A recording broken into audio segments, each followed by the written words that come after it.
អូខេសួស្តីអ្នកគ្នាជួយជាមួយនឹង admin ជាមួយនឹងរឿងឆ្លងភពជាប្រភពលោកថ្មីខ្លាចជាគូស្នេហ៍របស់រយៈសង្ហាចឹង admin សូមអធិស្ឋានអ្នកគ្នាជួយសលេងរំខានដែល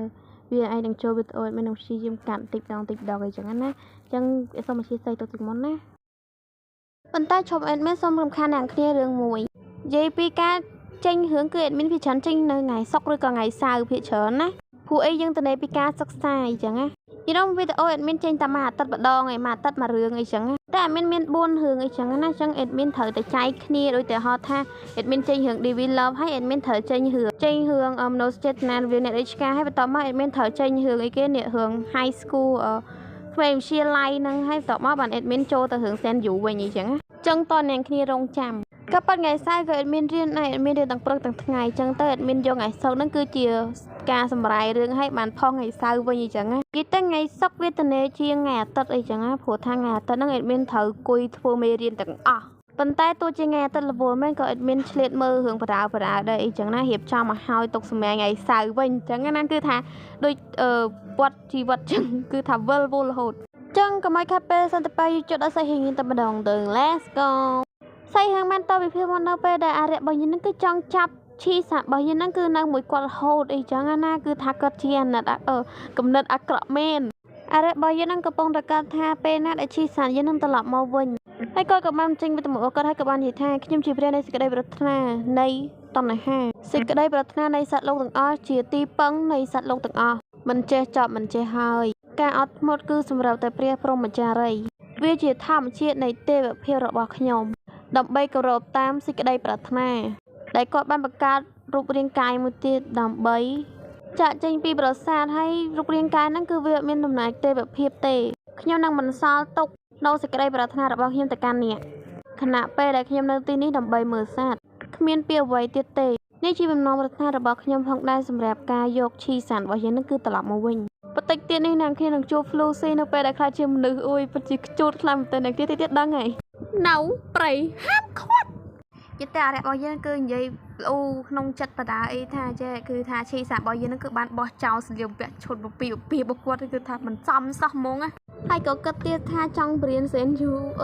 នេះឯងចង់បរៀនឈីសានឹងពីមេរៀនមួយសំខាន់អារៈរបស់យើងគឺគាត់ឆ្ងល់ថាគាត់អាចប្រើធម្មពលនឹងនៅរាងកាយនឹងបានអត់ហើយក៏បងឆ្ងល់ថាឈីសានយើងគឺនៅណាទៅតែពេលនោះដែរបើគាត់ក៏មានពលិសតែស្នេហាដែលនឹងគឺបាននាំគាត់មករកឈីសានយើងគឺបានសម្រេចយើងក៏ឃើញថាស៊ីចាំរបស់យើងកំពុងតែនិយាយជាមួយនឹងបុរសម្នាក់ហើយបុរសម្នាក់នឹងក៏បានសួរបញ្ជាក់គាត់ថាតើគាត់ចង់បានកញ្ចក់ទាំងមូលមែនធ្វើឲ្យអារៈរបស់យើងនឹងគឺគាត់ឆ្ងល់ថាឈីសានយើងគឺចង់បានអីគេនោះអត់យល់នោះមិនមែនជាក្លឹបចាស់ផ្ទះទេឬ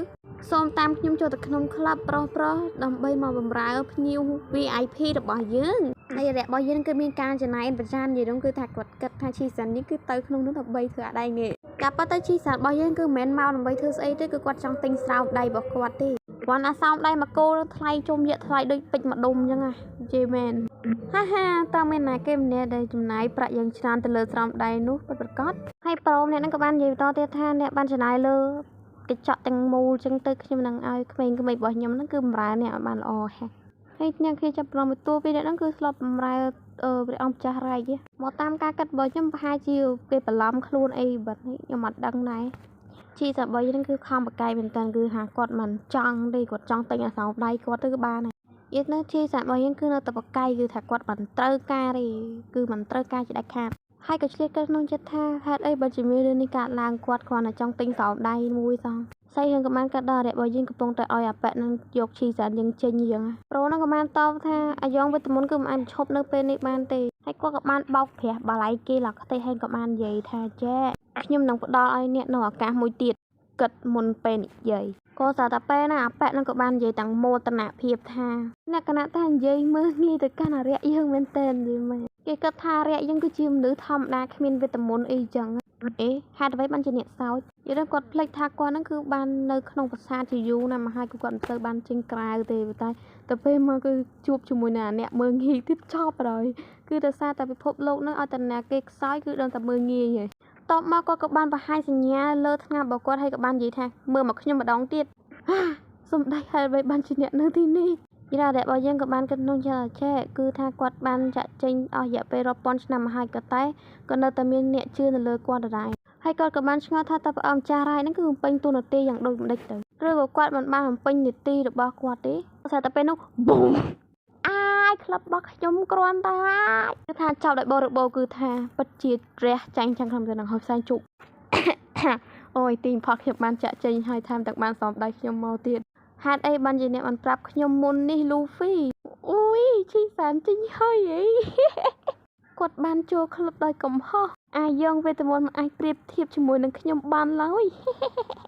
អ្នកមើលទៅមានទំនុកចិត្តនិងមានការសម្រេចចិត្តខ្លាំងណាស់មុនពេលអ្នកទិញស្រោមដៃខ្ញុំគិតថាអ្នកបានដឹងវាចិត្តតាំងពីអ្នករួចរាល់តើអ្នកអាចយាមខ្លួនរៀបការជាមួយខ្ញុំបានទេអូរៀបការជាមួយនរណាឈីសានតើខ្ញុំត្រូវការអ្នកដើម្បីអ្វីតបមកក៏បានទាញអាលូហ្វីនឹងគឺថាដកចេញពីវិជារបស់ឈីសានយើងហើយក៏បានគប់ទៅយ៉ាងឆ្ងាយតើអ្នកមានការព្រួយបារម្ភពីបារ៉ូមនោះមែនហេតុអីបានជាអ្នកនៅទីនេះបើប្រៀបធៀបនឹងហេតុផលដែលខ្ញុំនៅទីនេះអ្នកមិនគួរបញ្យល់ថាអ្នករៀបការជាមួយអ្នកណាមុនគេអូខ្ញុំធ្វើឲ្យគាត់ឈឺខ្ញុំមិនគួរចាក់ចេញពីប្រាសាទទេឈីសានរបស់យើងក៏បានរុញផ្អោបឆ្អឹបរុញស្អីគេ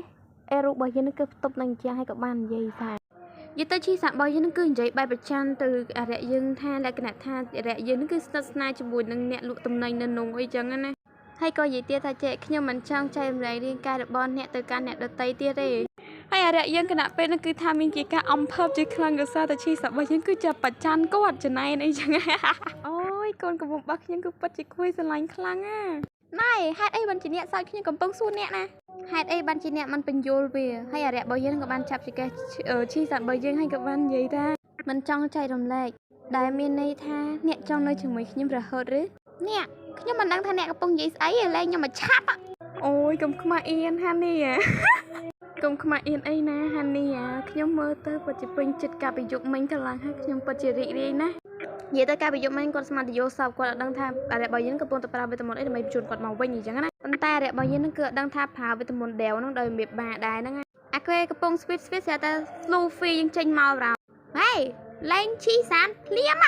ធ្លាប់លើថាឈីសានមិនចូលចិត្តទេឈីសានកុំបារម្ភអីខ្ញុំនឹងការពីអ្នកត្បូងឈីសានយើងអត់ដឹងថាបរិយអ្នកហ្នឹងគឺជាណាគេមកពីណាមកពីណីទេតែពេលមកមើលការស្លៀកពាក់និងសម្ដីមកគឺថាដូចជាលូហ្វីបេះបិទតែម្ដងឈីសានកុំបារម្ភខ្ញុំនឹងការពីអ្នកទោះជាវាមានន័យថាខ្ញុំត្រូវស្លាប់ក៏ដោយមើលពីសម្បកក្រៅមើលទៅដូចក្លាហានប៉ុន្តែការពិតគឺក្លាហែកចង់យំលូហ្វីអ្នកកំពុងតែញ័រហើយនៅតែព្យាយាមធ្វើឲ្យខ្ញុំមានអារម្មណ៍ប្រសើរជាងមុននិយាយទៅធ្វើឲ្យឈីសារបស់យើងគឺមានការដឹងគុណចំពោះលូហ្វីមែនទេប៉ុន្តែអ្នកដែលហានិភ័យជាងគេនោះគឺលូហ្វីហ្នឹងហើយហើយបើយើងមើលអរិយរបស់យើងវិញគឺថាធ្វើមុខចឹងអីមកចង់តែសោចយីមែនចង់ស្អីយើងមកយើងគឺចាត់តែធម្មតាកូនអ្នកនាងសម្រាប់ការទស្សនារហូតដល់ចប់នឹងការចងចាំដល់សែនយូររបស់មានហើយយើងនឹងសន្យាថានឹងជួបគ្នានៅវីដេអូក្រោយពីខ្ញុំស្រឡាញ់ណាស់គ្នាបាយបាយ